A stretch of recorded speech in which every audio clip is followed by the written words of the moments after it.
یسوع مسیح کی زندگی میں اہم واقعات کون کون سے تھے؟ حصہ دوئم۔ کیا آپ مجھے یسوع مسیح کی زندگی کا 5000 کو کھانا کھلانے اور یروشلم میں فاتحانہ داخلے تک کا خلاصہ پیش کر سکتے ہیں؟ ذیل میں یسوع مسیح کی زندگی کے اہم واقعات اور بائبل کی وہ کتابیں درج ہیں جن میں ان واقعات کو بیان کیا گیا ہے۔ حصہ دوم۔ 5000 کو کھانا کھلانا متی 14 باب 15 سے 21 آیات، مرکز 6 باب 34 سے 44 آیات، لوکا 9 باب 12 سے 17 آیات، یوحنا 6 باب 5 سے 13 آیات۔ 5 چھوٹی روٹیوں اور 2 مچھلیوں پر برکت دینے کے وسیلہ سے خداوند یسوع نے 5000 سے زیادہ لوگوں کو سیر کیا۔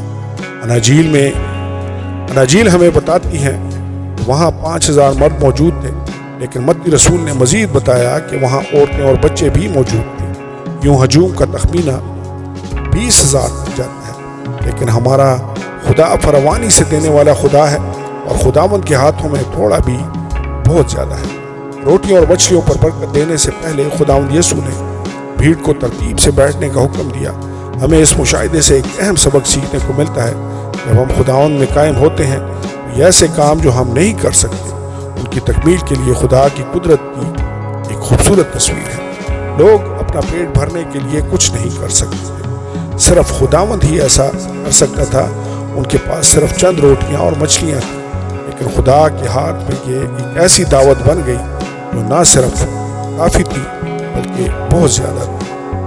تبدیلی صورت، متی 17 باب 1 سے 8 آیت، مرکز 9 باب 2 سے 8 آیات، لوکا 9 باب 26 سے 36 آیات۔ اس واقعے کا تبدیلی صورت کے طور پر ذکر کیا جاتا ہے، جس کا مطلب صورت کا بدل جانا ہے، کیونکہ پطرس، یعقوب اور یوحنا کی آنکھوں کے سامنے یسوع مسیح کی جسمانی صورت اس کی حقیقی فطرت کے عکس میں بدل گئی تھی۔ اس کا الہی جلال اس سے جاری تھا اور اس کا چہرہ اور لباس اس طور سے بدل گئے کہ انجیل کے مصنفین کو انہیں بیان کرنے میں دشواری ہوئی۔ اس طرح یوحنا رسول نے اس باتوں کو بیان کرنے کے لیے بہت سے استعاروں کا استعمال کیا تھا جو اس نے مکاشفہ کی کتاب کی رویاؤں میں دیکھی تھی۔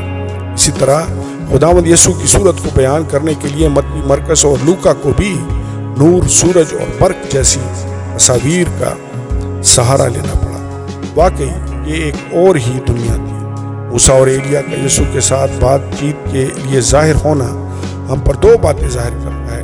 پہلی یہ کہ وہ 2 شخص شریعت اور صحائف کی نمائندگی کرتے ہیں جن دونوں نے یسوع کے آنے اور اس کی موت کی پیشن گوئی کی تھی۔ دوسری، انہوں نے یروشلم میں اس کی عنقریب موت کے بارے میں بات کی تھی۔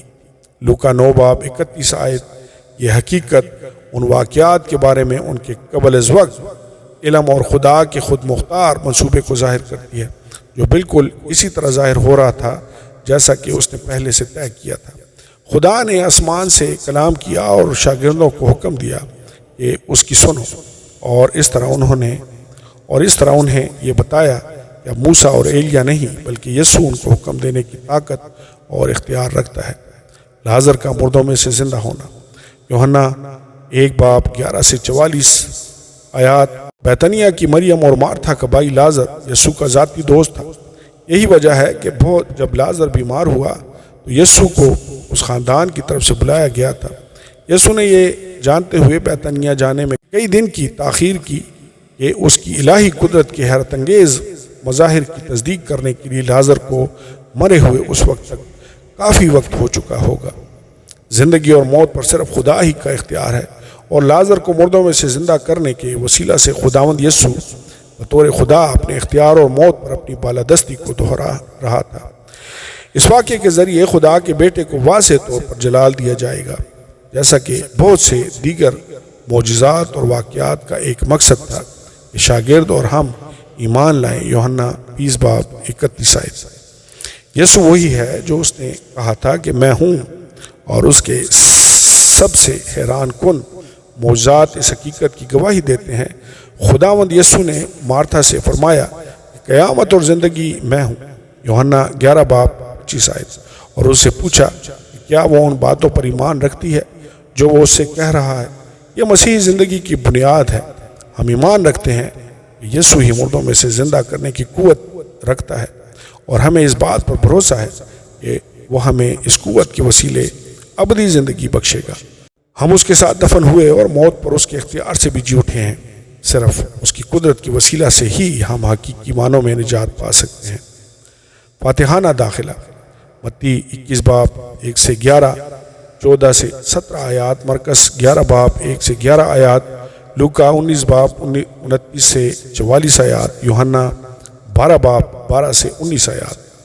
اپنی مصلوبیت سے ایک ہفتہ پہلے یروشلم میں یسوع کا فاتحانہ داخلہ کھجوروں کے اتوار کے نام سے مشہور تہوار کی بنیاد ہے۔ اسے مبارک کہنے والی بھیڑ نے اس کے لیے راستے میں کھجوروں کی ڈالیاں بچھائیں، مگر ان کی طرف سے اس کی تعریف صرف کچھ وقت کے لیے تھی۔ محض چند دنوں بعد دوسرا ہجوم یہ کہتے ہوئے اس کی موت کے لیے پکار رہا ہوگا، اس کو مصلوب کرو، مصلوب کرو۔ لوکا 23 باب 20 سے 21 آیات۔ لیکن جب وہ گدھے کے بچے پر سوار ہو کر یروشلم میں داخل ہوا تو اس نے بھیڑ کی طرف سے عزت و تعظیم اور مسیحا ہونے کے اس دعوے پر ان کی رضامندی حاصل کی، یہاں تک کہ چھوٹے بچوں نے بھی یہ ظاہر کرتے ہوئے اس کا استقبال کیا کہ وہ اس بات کو جانتے ہیں جسے یہودی رہنما نہیں جانتے تھے کہ یسوع ہی مسیحا ہے۔ یروشلم میں یسوع کے داخلے نے زکریا کی کتاب میں درج پرانے عہد نامہ کی اس پیشن گوئی کی تکمیل کی جو یوحنا 12 باب 15 آیت میں دہرائی گئی ہے۔ دیکھ تیرا بادشاہ گدھے کے بچے پر سوار ہوا آتا ہے۔ آمین اور آمین۔